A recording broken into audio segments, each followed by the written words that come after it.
Problém opičej bubliny. Raz za viniča hojdajúceho sa rána v chichotavej džungli sa opica Momo cítila mimoriadne energická. Poškrabal sa na bruchu, spravil 3 spiatočky z konára a zakričal.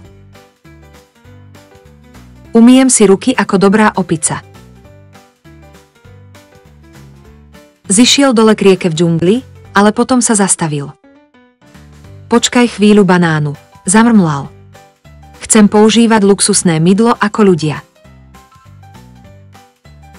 Vbehol teda do kúpeľov Jungle Tree Hinge Spa, riadené veveričkami v zásterách, a schmatol tú najlesklejšiu fľašu, akú našiel. Ale Momo nevedela čítať. Na etikete bolo v skutočnosti napísané super bublinový kúpeľ, upozornenie, len pre veľmi odvážnych kúpajúcich sa. Vystriekal si na ruky veľkú guľu. Skviš. Šúchal. A šúchal. A zrazu. Hurá! Hora bublín mu vybuchla z rúk.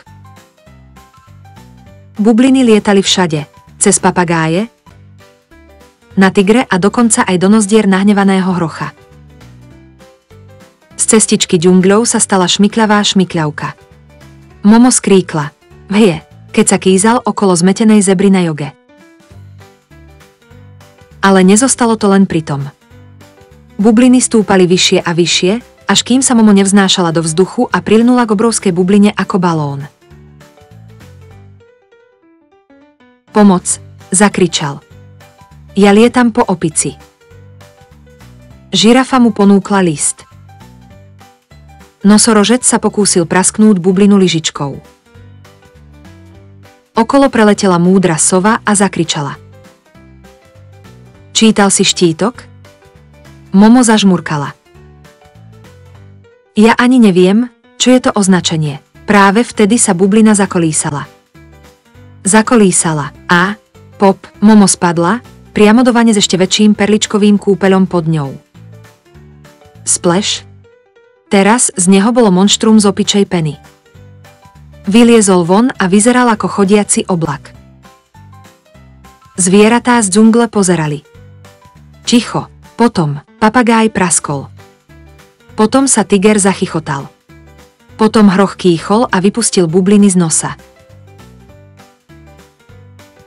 Čo skoro sa celá džungľa smiala. Dokonca aj výstredný krokodíl sa zachychotal. Momo sa uklonila. Ďakujem, ďakujem, tomu hovorím. Monkey Bubbles Life.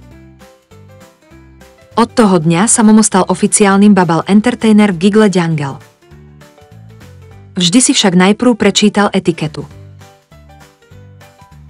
Morálny? Dokonca aj chyby môžu spôsobiť mágiu, najmä ak sú vtipné, bublinkové.